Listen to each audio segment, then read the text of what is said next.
It's been an arduous journey to gather and assemble all the necessary components to make this plan work.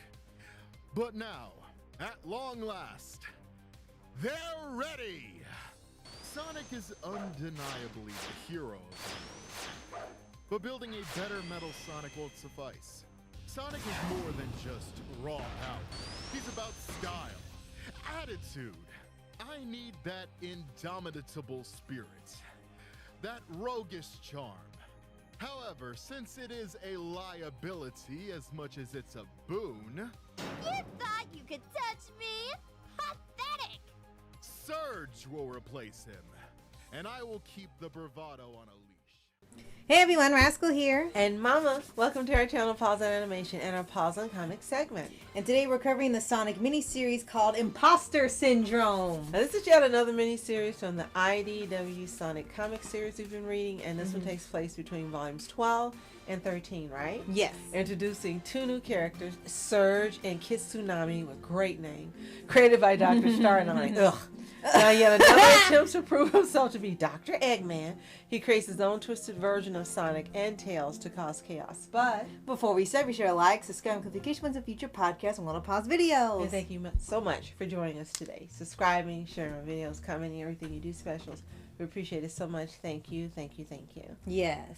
We've been wanting to cover this for a while, and now in our Sonic month of March, we finally get to cover it. Yes. And talk about it with you.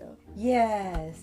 And you know, we have covered a lot of the IDW Sonic miniseries, and eventually you'll probably see our coverage of the IDW main series. And just like with this one and others you may have seen online, they're still part of the canonical universe, and they're mini side stories that still connect to the main one. And usually, in terms of Impostor Syndrome, there's something that happens with some other characters before you get back to the main story. And in this case, introducing you to these characters before Sonic fights them. So this is volume 50, right? Issue 50. Issue 50, thank you. And so I'll read what it says. Okay. A surge of imposters spells trouble for Sonic and the Hedgehog. Well, Sonic the Hedgehog. Well, Tails and even Eggman.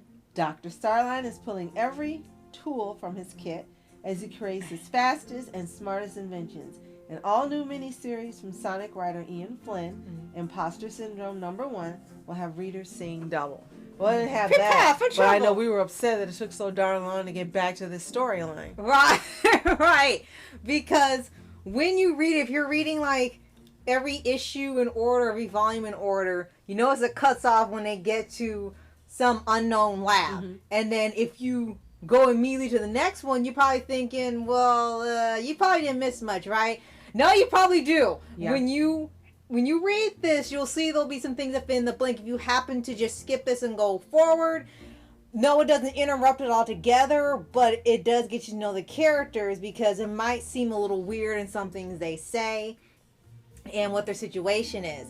And these two actually made pretty big headlines at the time they came out, because IDW seemed to be on a roll of introducing new characters to the Sonic universe that were not only canon, but also became quick fan favorites. Just like with Tangle and Whisper, Surge and Kit became favorites as well, and became so beloved quickly that they wanted to see them appear in future Sonic games. And in case people are going, well, there's not enough girl characters in the Sonic universe. They've been adding There's number 1, 2, 3, and a Kitsunami. Right? And they're all interesting. Right, they're adding quite a few girls to this universe. So here, your request has been filled. So in this one, Surge is trying to take out Sonic because she says he's the imposter and she's better than him. Which you've probably heard before with other rivals they give him. And so Starline has pretty much brainwashed her and Eggman to think that in order for her to be happy, she's got to get rid of him. And of course, Kit's going to do whatever she wants because he's been programmed to always do what makes her happy. Right. So first you like her design, and then she's got all this green. And I was like, well, green, envy, makes sense. Yeah. And then I remember both of us thinking Kitsunami. That is one of the coolest names of a character we've ever seen. Yes. And so in this volume, they're pretending that they want to go straight. And they're allowed to join the rebel. Yeah, some type of rebel force later on, I Right. think. But- And here you get to see how they were, I guess, in a way, created. Right, but they are pretending. They have no intention of doing good. They Yeah. want to get on the inside so they can destroy Sonic and their little revolution. Right. And in here, I think what's really great is that not only do you get time to know these characters, you know, what Sonic is up against, but you also end up empathizing with them just a little bit because there are points in there where Starline is constantly training them to get stronger and stronger, like anime, and to just take out Sonic and Tails permanently. And a nice little detail is that he made sure they were all both of them the opposite of the two characters. And she says at one point that she's supposed to destroy Sonic, and finally Kid asks her why, and she can't answer. And she's like, I don't even know why, I just know I have to. And then every time they start questioning why they have to do it, why do they have these emotions, I don't even know him, why do I want to destroy him? Starline constantly memory wipes them and gets them back under control. And he's done it so much. It's like Tiger and Bunny Right. with Barnaby. Right. And then they start becoming immune, or the memory wipe isn't lasting as long.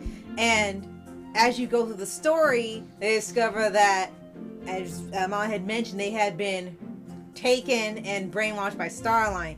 And you still don't know where they came from. You don't know if they were criminals or regular people, or were they just citizens, or you don't know nothing. You Or just were know, they created? Right. And you just know that they had just been constantly brainwashed to have no other purpose but to destroy Sonic and Tails. Yeah. So it does remind me again of Barnaby and Maverick in Tiger and Bunny. Yes, very much. So another thing that becomes clear to Surge and Kit is that Sonic is being genuine when he offers help or says things that are supportive.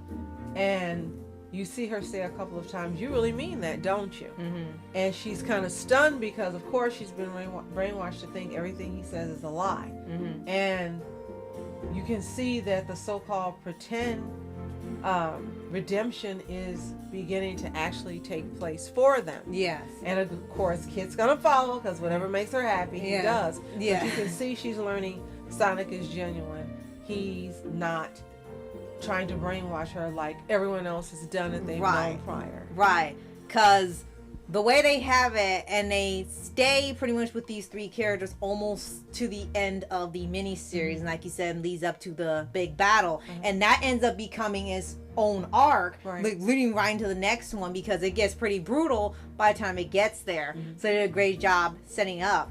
And when they eventually find out that they have been brainwashed by Starline, the next plan was to just overthrow him. And they said, well, we'll just be in it for ourselves. Don't take any sides. They'll be, instead of neutral, I guess, just for themselves, basically. And it's becoming really more interesting as you go further and further in. It's not just like these things are happening and they mean nothing. It's not going to mean anything when you mean the state storyline.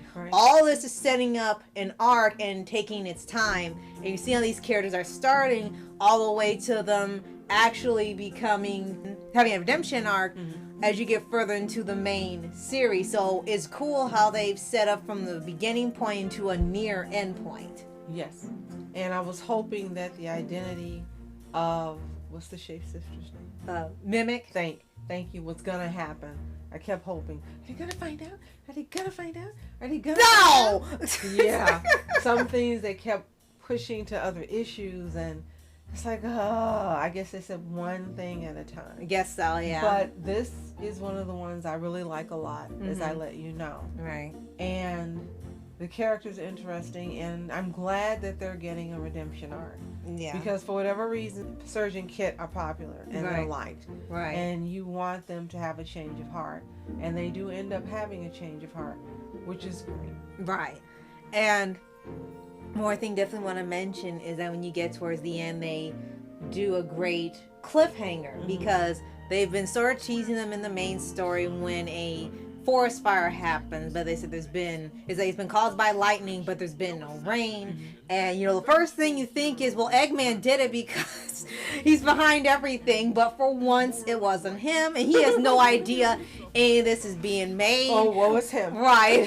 But Starline is probably not far off from him. You know, he's obsessed, he's got his own issues, and when it gets to here, I guess he also want to make his own like Metal Sonic or something, because like Sonic has like 5 different rivals. You don't even know which one's his main one anymore. Right. And a little bonus fact is that we found out from watching a YouTuber's videos that there was a character in Archie Sonic that was very similar to Surge called Scourge. Yeah. And we were laughing. It was made by the same person. When they were no longer able to use that character because of copyright, they just made Surge. And when you look at the two characters, like, oh gosh, they are like nearly the same thing. They just made them a different species and slightly made them a different gender and slightly changed the letters. And someone said, wow, that means you nailed it twice and still got away with it. You copied the character and still pulled it off. Thanks to Pender. Yeah. What are you gonna do with him anyway? Surge became possible. Right. And canon. So I guess we can thank him for his blunder. Right. So this is another one of those great reads and short arcs that appears within the IDW comics. Yes. And if you know of any others that you like and you will want covered, let us know in the comments. Right. If you like Surge, let us know as well, because immediately we ended up liking her, as you mentioned earlier, the same way we did Tangle and Whisper. Right. And they have become very popular in the fandom. Mm-hmm. And the comics, I think, are also popular. Yeah, they are. And every once in a while you might hear people say that they're not as good as the Archie Sonic. And we understand part of it is because there's a lot of people that grew up with that. That was the Sonic comic in the US. And you had a ton of characters, a ton of lore and world building. And I can understand people kind of feeling like they don't want to see this one because this is the one they've had almost their whole lives since the conception. But for us, we have enjoyed IDW. We haven't really read Archie because we've been unable to at this time, but we still plan on reading when they reprint it or we watch dubs online. Right. And we'll be able to compare them when we do get to read enough of the stories, aside from reviews. Definitely. So here's a little bit of trivia we found. The file name for Dr. Starline's video log, IM9 Sim 001, is a reference to the name of the Sonic the Hedgehog Impostor Syndrome miniseries. Oh, that's funny. And this issue.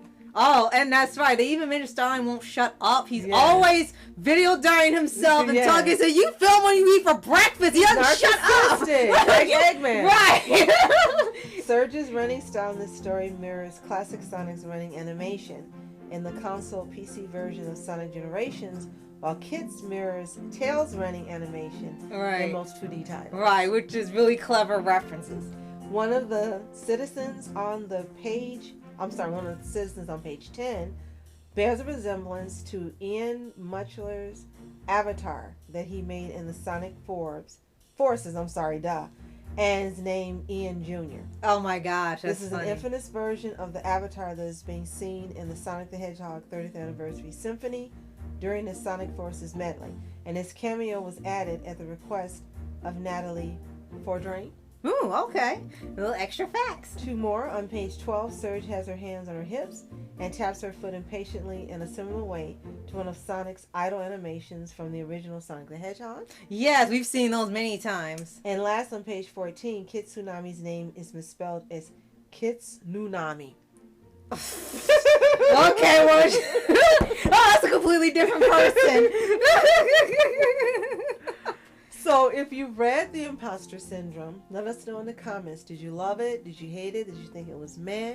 Do you think it's added some weight to the IDW franchise for Sonic? Let us know what you think. If you haven't read it, we definitely highly recommend that you do.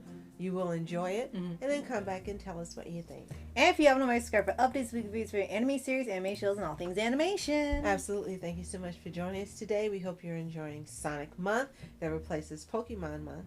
As always, you are special. Thanks so much for watching Mask Entertainment. And I'm Mom Entertainment. Have a toontastic day. Peace.